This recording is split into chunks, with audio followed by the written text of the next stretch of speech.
And with that, it's 6 o'clock.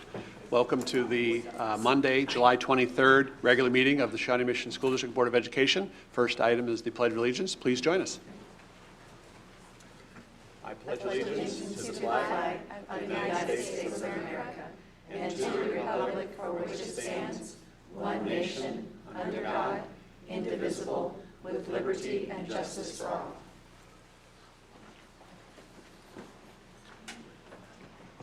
All right, we have a couple of items, and this is the first full regular meeting of the new school year for us. And so with that, we've got a couple of updates and changes, and that includes some of the formatting in the agenda. So the first item that we have is item B, which is the adoption of the agenda. The board has had an opportunity to see this agenda, but I'd like to pose if there's any questions or thoughts before we adopt the agenda. I might begin the conversation with, at this point, we're going to remove item J4, which sits on the HR agenda, and it is under consent. We will remove it from this meeting and address it at a future meeting. But are there any other items or questions about the agenda before we adopt? Seeing none, I'll seek a motion to approve. Move to approve. Thank you, Mrs. Ziegler. Second. Thank you, Mrs. Owsley. All those in favor of adopting the agenda, please say aye. Aye. Opposed, nay. That passes 7-0. Thank you. With that, we move on to the approval of minutes. This is section C. We have a couple of meetings to approve. The first one is the regular meeting minutes from June 25th. So moved. Thank you, Mrs. Goodburn. Second. Thank you, Mrs. Mack. All those in favor, please say aye. Aye. Opposed, nay. That's 7-0. The minutes of our July 9th organizational meeting. I move approval. Thank you, Mrs. Mack. Second. I heard Mrs. Reverend Guy. Actually, that was Mrs. Ziegler. Thank you. All those in favor, please say aye. Aye. All those opposed, nay. That's 7-0. Thank you for that. Now we move on to item D, which is, again, new for us. We've combined a couple of things here. We have both the superintendent's report as well as board member reports, and we'll turn to Dr. Fulton for his first superintendent's report. Okay, Welcome. thank you. And thanks to everyone for coming out tonight. That's great. Well, I have some great news to share. There's wonderful things happening around the district all the time, including the summer. So I want to talk about the Elevate program. This is a summer program designed to elevate the language skills of elementary students who are English language learners. The program is being held during July for students from 6 of the district's elementary schools that have the highest number of ELL students. Students with the greatest language needs from the other elementary schools were invited to participate in an 8-week ELL summer tutoring program. Approximately 50 students enrolled, and they met for tutoring with 2 certified teachers and the 3 ELL aides. So we're excited for the students and certainly appreciate the staff for working with the kids this summer. Lenexa Hills Elementary School is nearing completion and will be ready to welcome students in August. It brings the number of elementary schools in our district to 34. Students will come from Sunflower and Broken Arrow Elementary Schools. There will be I think they had a casual open house this past Sunday, actually. So that's exciting, and I know that the Lenexa Hills staff, parents, and students are excited to move into their new school. We want to congratulate Shelby Rebick, our coordinator for health services, who was named School Nurse Administrator of the Year by the Kansas School Nurse Organization. Her nomination letter, written by one of our nurses, described Shelby as someone who exhibits everything you envision a nursing leader to be. Among her many accomplishments is her work to establish a partnership with Healthcare Partnership Clinic, which led to a student health clinic at Marion Park Elementary School. So congratulations to Shelby for that well-deserved recognition.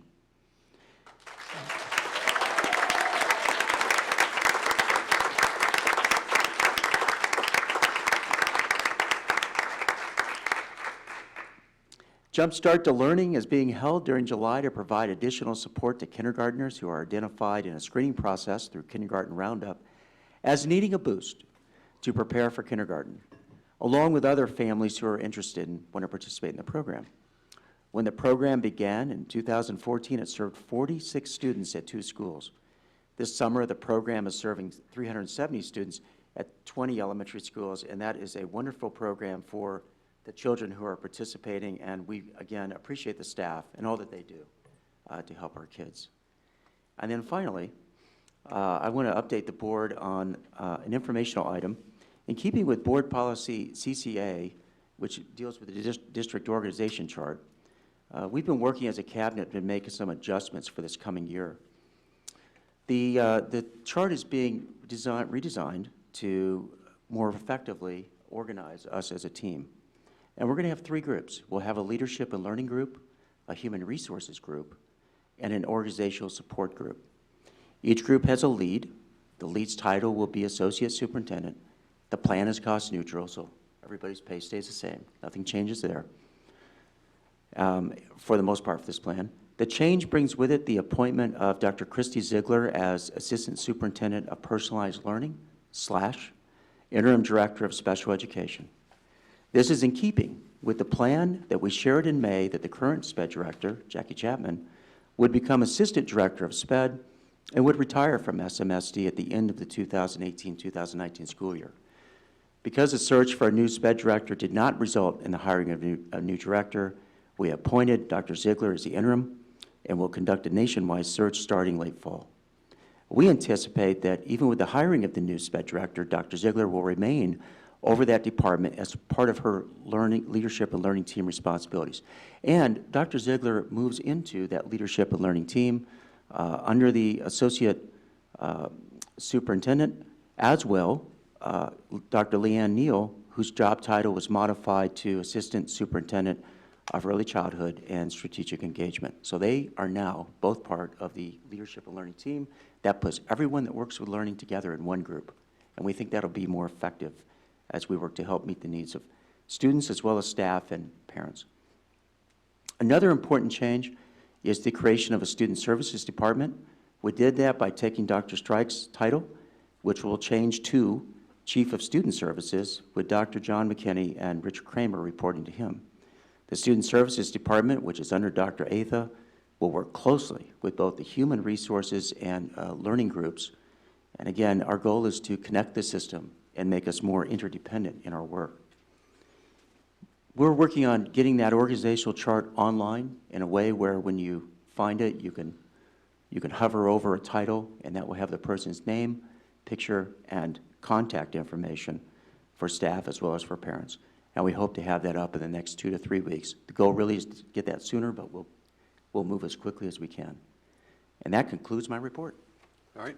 Thank you, Dr. Fulton. You're welcome. With that, we'll move on to board reports. Our organizational meeting was just a couple weeks ago, and in that process, we selected some leaders to head up some of the different areas that we work on, that the board works on, and this is a brand new year, so there's probably not very much to report, but I still wanted to give anybody an opportunity not only to share what might be going on in their respective role, but also to talk about things that are coming up.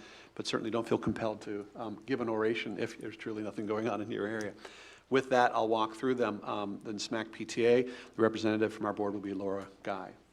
Anything you want to pass along? I have not met with them yet, so I have no report. Okay, thank you. And Heather Owsley will be the representative to the Shawnee Mission Education Foundation. We also haven't met yet, although lovely exchange of emails so far. All right, thank you. Deb Ziegler was reelected to serve as our Board of Directors member for KASB. Right, Any at our updates first there? meeting, that will be a joint meeting with the legislative committee folks as well, and then we split off and do separate meetings, is August 25th, so that's yet to come. Okay, great, thank you.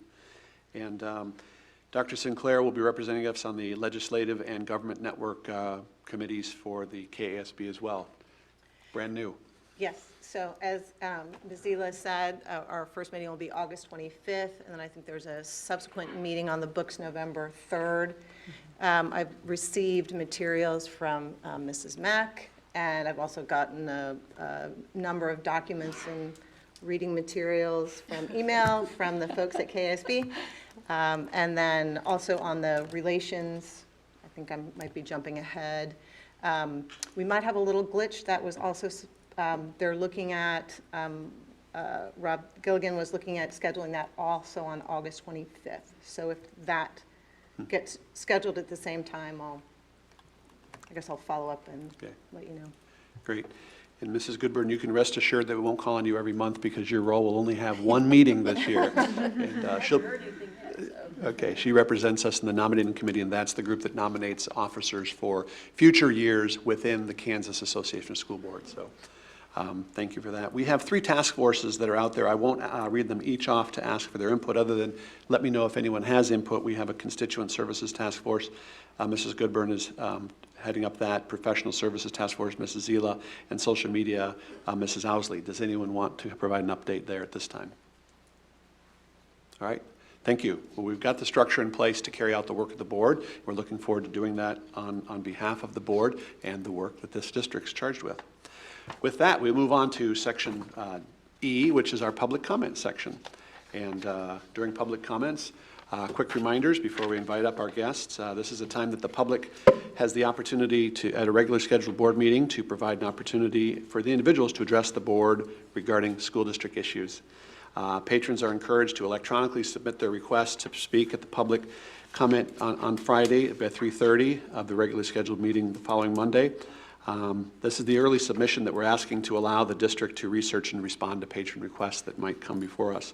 The president will impose a time of 3 minutes. A couple of reminders on the remarks for public comment section, and that is that please proceed and join us at the podium here and state your name and your city of residence, what school your children may attend if applicable, and the name of the group or organization you might also be representing.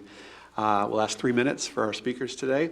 And in consideration of everyone's time, if you have a group that looks to be assembled, we have 2, so I think I can skip this one because I don't think we need to consolidate the comments. We'll be fine.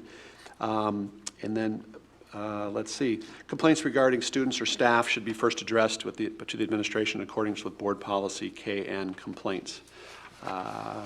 And generally, responses from the board members during public comments will be limited to clarifying questions. And with that, we'll invite our first guest forward, and that is Gary Bailey.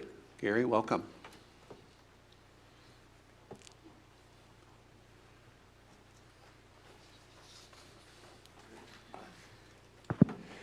Hello, my name is Gary Bailey. I'm a special ed teacher at Shawnee Mission North. My first time attending a board meeting in my 14 years here. I know we have a lot of great things happening here at Shawnee Mission, but something my doctor told me this last spring really bothered me, and it stuck with me. After the fiasco with the scheduling issue at the end of the year, I was really upset, and I started getting chest pains. I went to the doctor, and he said, listen, he said, Shawnee Mission School District does not value or respect teachers. And that really hurt. That hit me. And then I had a friend, when I go on vacations, who's a captain of the Overland Park Police Department, made a comment recently to me at the gym. And I thought, the perception's out there that we don't treat our teachers well. And I want you guys to really think about that. And I know with the pay raise and stuff going on, we've had a lot of teachers in the last 5 years at Shawnee Mission North leave, and a lot are going to Olathe and other districts. And then I looked at, there's, yes, we pay more, but then if you look at the benefits, man, their benefits, what they give, interclass sizes, and the number of classes taught. I would like, or I would hope you get more involved and see what this is. Because, I know myself and a lot of other teachers, we put a lot into it. I care for my kids, and I really, and put a lot of effort into it. But just, I would appreciate it if you would take a time and look at it, because that perception's out there. That really hit me when my doctor told me that about, and he was a big contributor to the district. And it just hit me in the head, an eye-opener. So anyhow, thank you. Thank you, Mr. Bailey. We appreciate you coming forward and for all that you do for the students in our district. Thank you for that. With that, Brian Quick.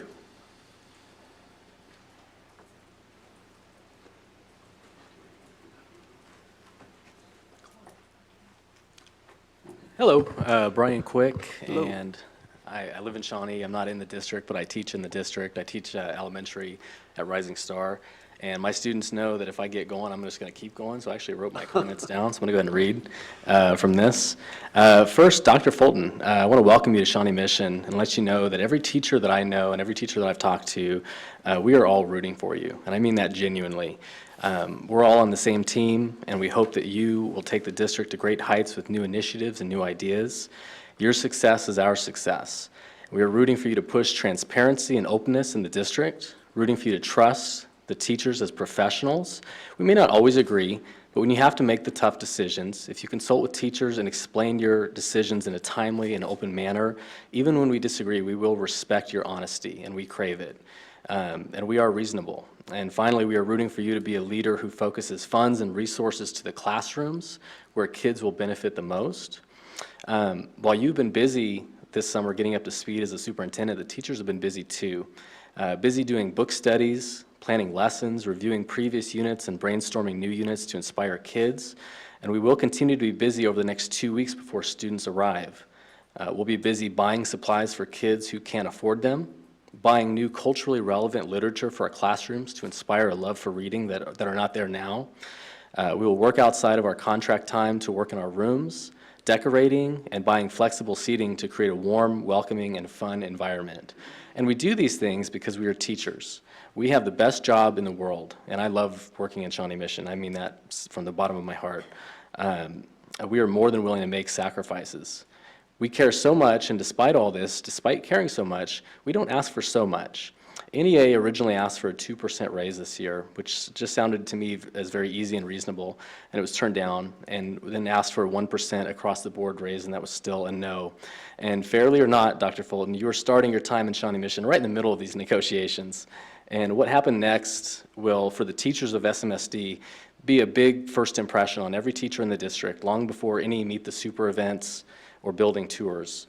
And the teachers, we're very curious. We were wondering, will we get an email over the next few weeks with an offer that doesn't keep up with the cost of living, or one that leaves some veteran teachers out? Will we be at an impasse?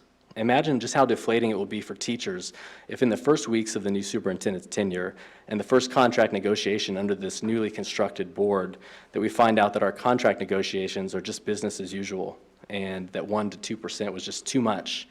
So now imagine those same teachers receiving an email, but this time it says that the new superintendent and the new makeup of the board is sending a clear message that you do support the teachers, you do know the sacrifices we make, and you want to support the staff with the full 2% raise that we asked for, keeping up with the cost of living, to help us with our own families, mortgages, car payments, and yes, to help with those extra school costs that every teacher has each year. And just imagine the goodwill that you would receive from the teachers as we start this new year. And also imagine the taxpayers who support teachers and who voted for this new board because they didn't want business as usual and who are still paying attention. What a powerful statement that would be. And I know I'm out of time, but I'm almost done. So I just want to say that to Dr. Fulton and members of the board, you have an opportunity here, and I'm asking that you send the right message to the teachers and the patrons of this community. Our money belongs in the classroom, and we're going to support the teachers who love and lead these kids every day.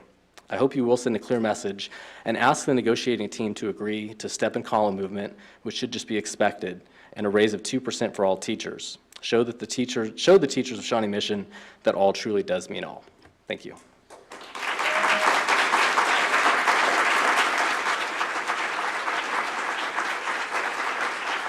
Thank you, Mr. Quick.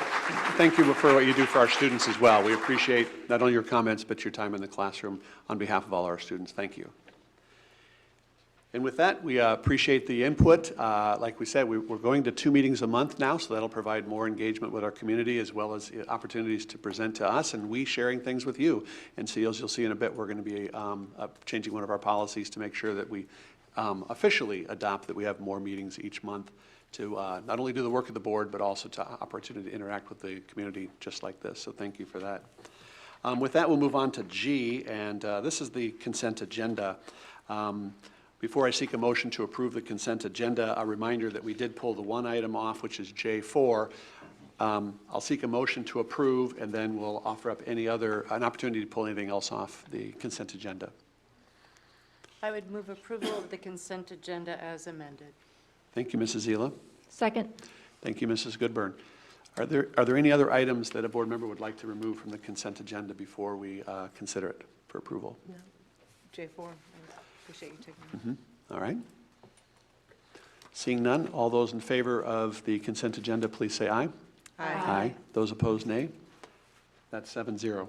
All right, thank you for that. We will move down the agenda here to M. And this is M1 under Educational Services. Approval of the alcohol EDU, web-based services. And I'll turn to Dr. Fulton with an explanation of this. Okay, just a second, please. Sure. Legal services, yep. Nope, Tom, sorry, M1, we're doing this one right here. Oh, yes, I apologize. Sorry, I was taking notes. Sorry. And your mic is Not a on. good way to start. Yeah, here we go. So am I on? All right. No. All right, we put this on action so that you would have an opportunity to learn more about it and also ask questions. And I'm actually going to have Dr. Southwick do an overview of what these services are and the value it provides to our students. So Alcohol EDU is a web-based program that we have right now, curriculum program. It's used at our senior highs only. There were some questions earlier regarding whether or not this would be a part of a program if we had someone involved in a sports activity, and lots of times there are programs that they have to follow to become eligible again, or if we have students that might be facing suspension. We're not currently using this program for that. This program is used specifically for our senior high health programs. The money to purchase this comes from Johnson County ATF grant, and it's $27,000 for the purchase of that. And if there's any questions, I'll try to answer them. If not, Dr. Strike is here, who basically works with that grant. Great, I'll seek a motion, and then we'll have additional questions. So moved. Thank you, Mrs. Goodburn. Second. Thank you, Mrs. Zila. Any additional questions on the motion to approve the M1? Seeing none, all those in favor, please say aye. Aye. Those opposed, nay. That passes 7-0. Thank you. We'll move on to item N, and this is N1, the approval of the contract for Summit Achievement Center. Right, and you'll find under action any item that has expenditure of more than $250,000, and that is per board policy. So we'll be happy to respond to any questions that you may have about any of those items. Okay. Seek a motion to approve action item N1. Move we approve action item N1. Thank you, Reverend Guy. Second. Thank you, Mrs. Housley. Any additional questions? All those in favor, please say aye. Aye. Opposed, nay. That's 7-0. And we'll now move on to, let's see, this would be number 2, which is the approval of the contract with the Lake Mary Center. And that's the same. It's over, the contract amounts for over $250,000. Okay? This is at a renewal of previous years. I would move approval of N2. Thank you, Mrs. Zila. Second. Thank you, Mrs. Goodburn. Any additional questions? All those in favor, please say aye. Aye. Opposed, nay. That passes 7-0. Thank you. Move on to P, and that is an action item under Business Services. And P1, the approval of the purchase of end-of-life support equipment. This particular, it has a strange title, we admit it, but it's an industry term that technology has come to its ending point, and we need to move on. So again, this one's over $250,000, so it's up for your approval. And that's all it means. So this is not part of a signature program? This is not. This is not. All right, thank you for that clarification. With that, we'll seek a motion to approve. So moved. Thank you, Mrs. Mack. Second. Thank you, Mrs. Goodburn. Any additional questions? Seeing none, all those in favor, please say aye. Aye. Opposed, nay. That's 7-0. With that, we'll move on to P2, and that's the approval of the architectural fee for the urban farm. Right, this is actually kind of a fun one. This has to do with what we're constructing back behind us here with our urban farm, and so Dr. Southwick can give a very quick overview. Be glad to speak to this. First of all, this is not over $250,000. We thought we'd talk about it anyway. As a part of the signature program, we know the concept is farm to table, and we have the farm up and going now. As a matter of fact, Chef Bob has been out there on the hottest of days working the garden, driving his tractor. We know that program and that portion of this facility will grow. We've known that since the early planning. So we're ready for that now. But in the city of Overland Park, everything that we do on this property has to go through planning and zoning. So we will work with the architects. We've already worked with, Joan Levins has been involved, who I think is here tonight, Chef Bob. We've had Bob Robinson work with this. I've worked a little bit with it. We put together a concept plan that can be phased when dollars are there. But the first thing that we have to do is put together a comprehensive plan and go to the city of Overland Park. So we're asking the board to approve professional services for $37,200 for us to develop this project. And then we'll move that project forward. And we'll come back and present to you what that looks like in full design. And then we'll move that forward as dollars are available. So we're excited about it. It will clean up. I say clean up, that's probably a bad term, but we'll make it much more suitable, not only for classroom activity, but for community activity as well, so. All right, thank you. Motion to approve? I'll make a motion. Thank you, Dr. Sinclair. I'll second. And a second from Mrs. Ziegler. Thank you. Any additional questions? Just one Yes, clarifying please, go question. ahead. Capital funds, correct? This actually,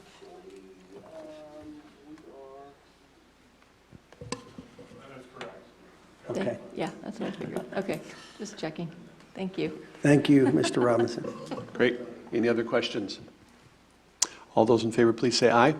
Aye. Opposed, nay. That's 7-0. Move on to P2, which is the, whoops, that was P2. P3. And P3, the transportation services for special education. Yeah, this actually is below the $250,000 limit, but we thought you might want some more information on this, and Dr. Ethan's going to provide that right now. Yes, thank you, Dr. Fulton, and members of the Board of Education. The first one here is transportation services for special ed students, and these are in particular students that are transported through assisted transportation, not DS bus. We have special education students transported by DS bus lines, our contracted service, and we have some students, special needs students, transported by assisted transportation. The administration is recommending approval to purchase assisted transportation services for special ed students for a total price not to exceed $110,000. This expenditure is a budgeted expense and will be paid out of the special education operating funds. And as Dr. Fulton said, this does not exceed the $250,000, but since we were bringing another one to you, I thought we would bring this one as well.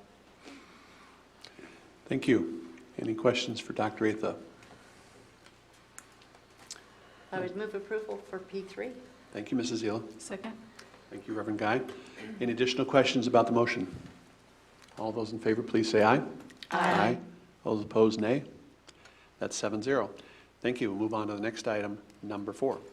Okay, the administration recommends approval for the purchase of transportation services for our McKinney-Ventos, our homeless students, during the 2018-19 school year for a total of not to exceed $480,000.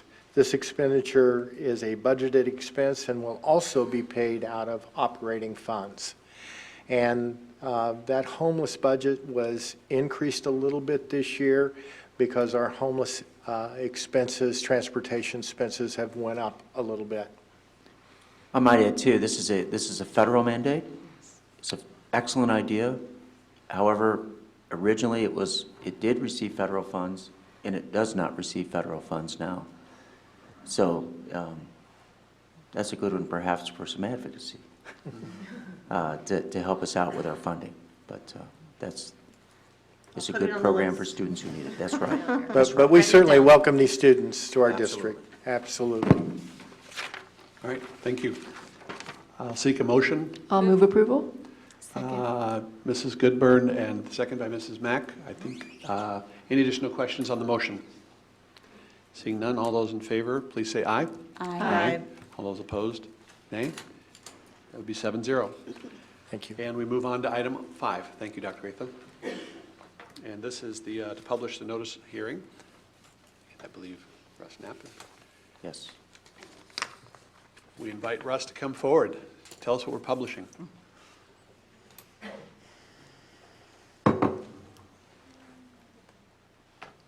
Go ahead and click to the next slide. Am I doing it? Excellent. All right. Got control. Well, good evening. So this is the next step in approving the 2018-19 budget. So your action item would be you're approving to publish the budget in the Kansas City Star, which is a requirement by state statute. We would put that in July 27th, and then there's 10 days for notification to the public, and then on August 13th would be the budget hearing, which takes place at the beginning of that board meeting on August 13th. So that would be your next step. Let me go ahead. So this is a snippet from what's attached on the board docs. I couldn't squeeze it all on there, so I just went to the bottom line where all the totals are at. You would be approving a total budget of $475.6 million. That includes all the funds, all transfers. The mill levy would decrease 1.3 mills. That would save maybe $30, approximately $30 on a house of $200,000 for 18-19. The mill levies will change slightly because the assessed valuation isn't finalized until October, but they will be around the levies that are on this document. You're also approving the expenditure limit, so you can't exceed that, but as we did in 17-18, statute allows us to republish the budget if we're going to spend over these limits, and so 17-18 we went through that process of republishing the budget. So you do have that ability to do that if we're going to come back and have to spend more. Okay. So how's all those numbers feed into the operating funds? This is our summary of fund balance that we like to show and present. This was presented in May. So what you're approving tonight to publish, all you're doing is approving to publish. You're not approving the actual budget document that takes place on August 13th. We are anticipating for 18-19 a surplus of $2,041,000. So when we say a surplus, we are defining that as our funding that we take in will exceed our expenditures that we're going to spend out in 1 year by $2,041,000. That would be a surplus. Deficit would be the opposite of that. So if you can see in 17-18, when we closed out the books June 30th, we ended up having a deficit spend of $1.2 million. So our funding was less than the expenditures that we spent by $1.2 million. And we kind of talked about that at the May workshop, that our at-risk or our free lunch count was down, so we were going to receive a little bit less in at-risk dollars. And then in addition, the special education reimbursement rate was decreased a couple weeks after we did our May workshop. That cost us about $300,000. So on the revenue side, we were about $2 million less in funding than what we anticipated when we approved this budget back in August of 2017. On the expenditure side, we spent about $500,000 more than what we budgeted. That's not too bad based on a $220 million budget. But anyway, the end result was when we started the budget year, we thought we were going to be $1.5 million surplus. But when things occurred during the year, we ended up being $1.2 million deficit. Okay? So that brings me back again to the anticipated 18-19. Right now, what we're going to present to you for August 13th would be a $2,041,000 surplus. The beginning, so when you do the deficit and you're surplusing, the impact is on the fund balance. So what we list here is our beginning fund balance. When we started 16-17, we were at $15.9 million. We deficit spend $400,000 that year. That brought our balances down to 15.5, and then we deficit spend 1.2 in 17-18, which brought our balances down to 14.2 million to start 18-19. So as you can see, when you deficit spend, those balances creep down. Right now, we're still in a comfortable level of fund balances because we can couple that with our contingency reserve, which is $5.6 million. If you were to add those two numbers up, you get roughly about $20 million. And that's what we spend 1 month for payroll and other utilities and other operations. So our salary, benefits, and operation, we spend about $18 million out of our operating funds in 1 month. So we roughly got $20 million to cover 1 month of operating funds. So it's important that we have the contingency reserve, we invest it, we have it for cash flow purposes, and we have it for emergency purposes, but it is available for operations on an emergency basis.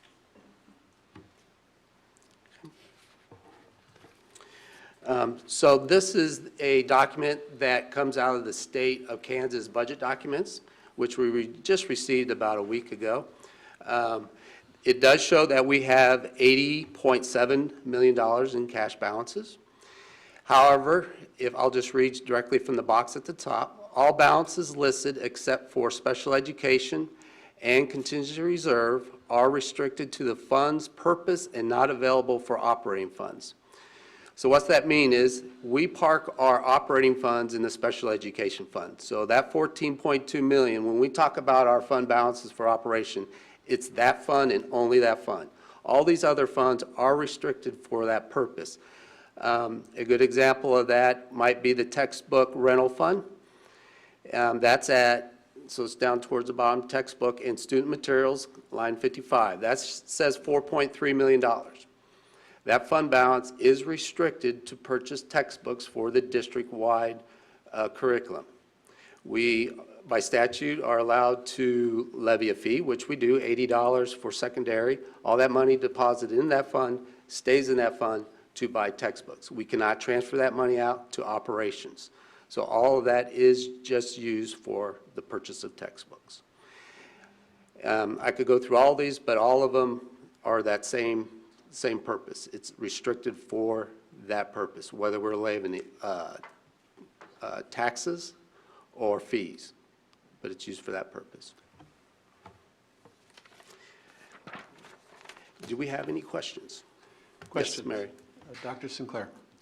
Okay, so I'm just going to do a little active listening. Okay. So of the 80 million, 60 million is of the, 60 million of those dollars are restricted. So they're allocated for specific purposes. That's correct. So that leaves 20 million of unencumbered funds. But that 20 million reflects basically our cash flow.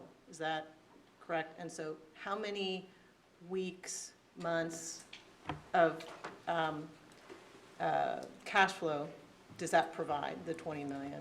20 million covers about $18 million of monthly expenditures. Okay, so 1 month. 1 month's worth. All right. And what's recommended procedure for kind of cash flow? Generally 2 months, so that'd be about 36 million. Okay. Thank you. Other questions about this published report? Yes, Mrs. Owsley. Can you provide a little bit of an explanation as to why in a fund that's titled special education that's our operating funds? I I understand it, but could you provide the explanation so that it's available for other people? Because if you're listening or watching at home and you see this and you think, oh, well, why are they taking special education funds to spend on operation expenses? Well, it kind of goes way back. Prior to statute change, the only fund that you can maintain a fund balance in was the special education fund. That was changed years ago and opened up some of your other supported funds like the at-risk, bilingual, special ed, vocational. So you can keep balances in all those funds. It's just, it's easier and tidier just to put it in one fund. And so we can just keep track of it that way. Other districts might have them spread out, but then that's just 5 or 6 other funds that you got to keep track of to roll up into your operating funds. So we've always just used the special education fund because most of our transfers will go to special ed because we have to support that the most. And so it just makes sense that it runs through the special ed fund. But you can't transfer out of the special ed fund, but you can transfer into it. And so then the money from this is spent on special education, but then that frees up other dollars that are coming in. Am I understanding that correctly? It'd free up, yeah, it would reduce your transfer that you would have to make to the special ed fund. So the more sped money you would get, the less transfer you would have to make into that fund. Thank you. Other questions? Thank you very much. And I know you'll be back because it's just one part in a multi-step process to eventually approve the budget, so thank you. Yep, thank you. With that, I'll seek a motion to approve the the recommendation to publish the notice of a hearing so that we can have a budget hearing next month. I'll make a move to publish. Thank you, Motion to Dr. publish. Sinclair. Second. Thank you, Mrs. Mack. Any additional questions? All those in favor, please say aye. Aye. Opposed, nay. Thank you, that passes 7-0. With that, we'll move on to item action Q, which is the approval to purchase legal services. Yes, the purpose of this item is to approve use of the listed firms for legal counsel. Approval is necessary to address ongoing litigation. Approval does not require use of any particular firm for new business. Additions or deletions to the list can be made at any time with board approval. The board and administrative team will begin in the very near future a process to explore options for legal services, including the viability of in-house counsel and conducting an RFP process.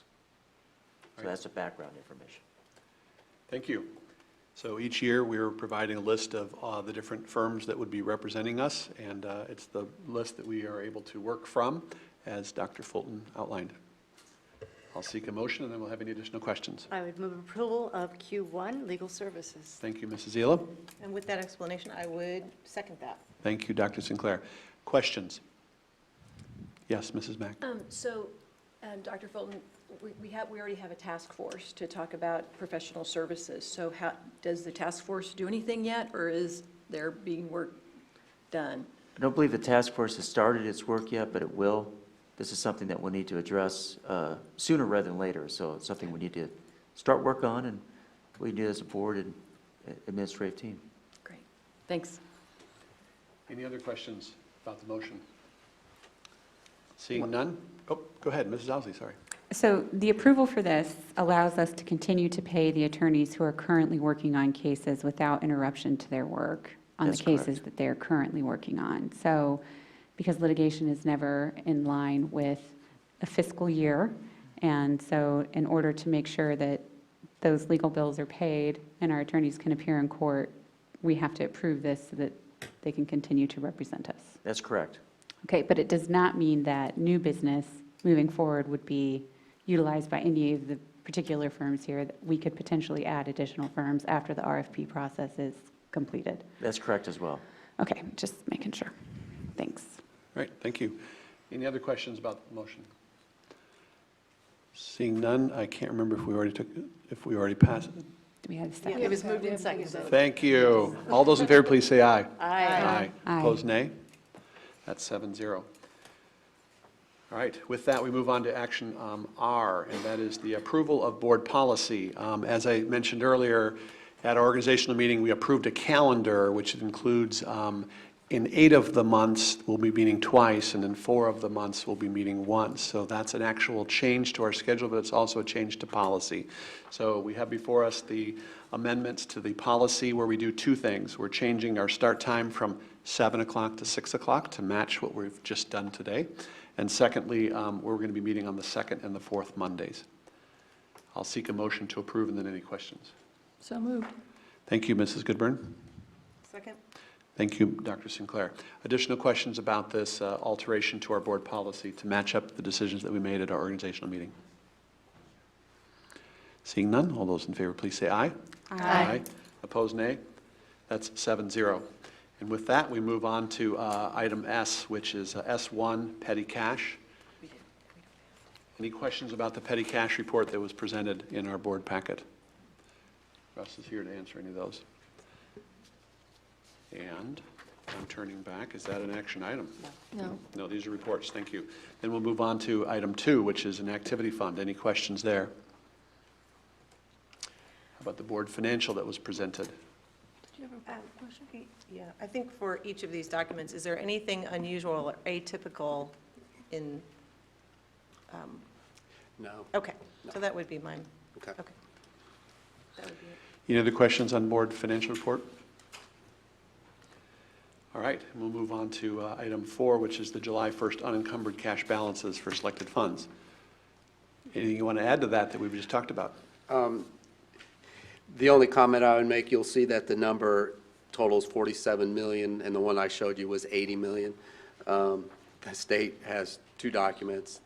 This particular one is one that we submit on a monthly basis to the state, and state statute asks that we present this to the board or on our website. So that's why this document is. The difference is it does not include the bond and interest fund, which is about $23 million, and then they ask us to back off in the general fund the general state aid that they split at the end of the year. So that also lowers the balances on this particular report, which is included on the report that I just showed you in my slideshow. So that's the difference between the 80 million and the 47 million. But basically all this coming all from the same numbers, just reporting it differently.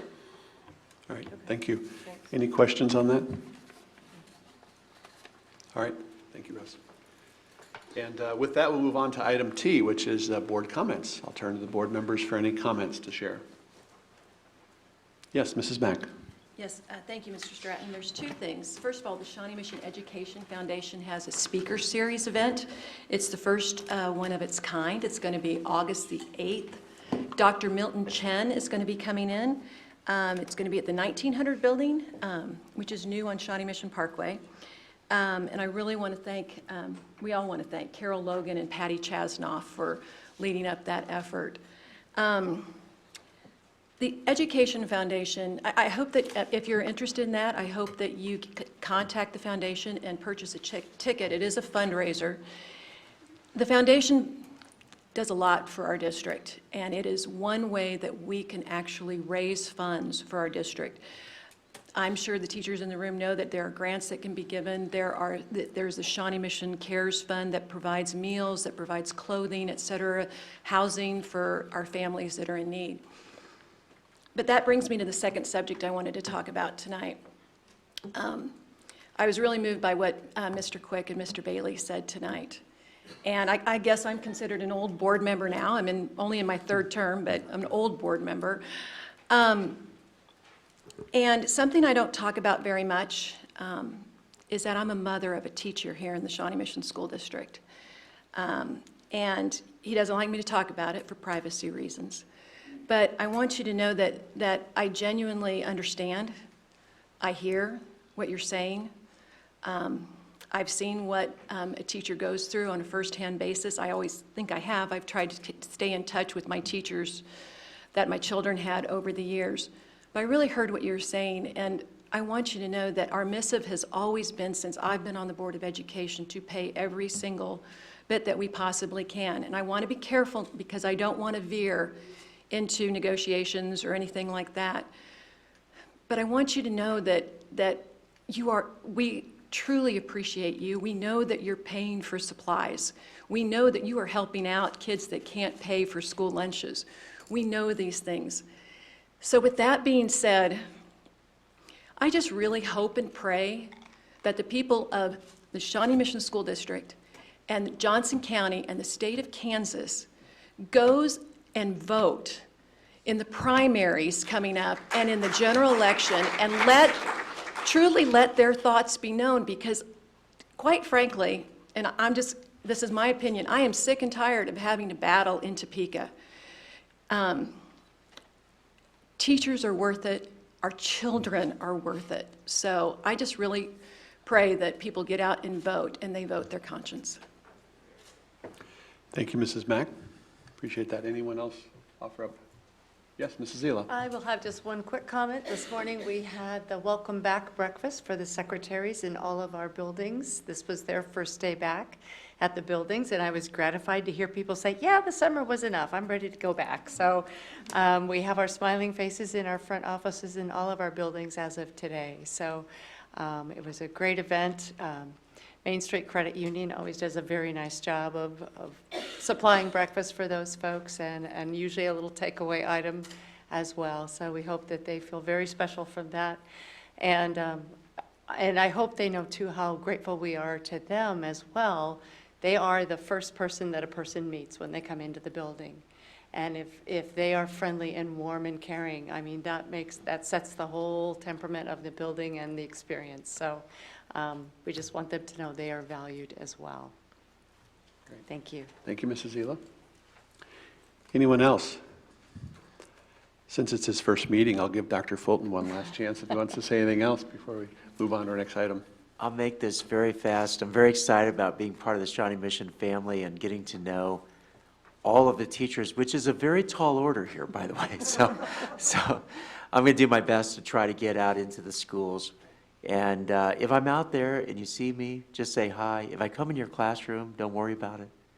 Just, I always feel bad when I walk into kindergarten classrooms, especially at the beginning of the year, because it disrupts the flow of everything. So anyway, I'm just glad to be here and be part of the team.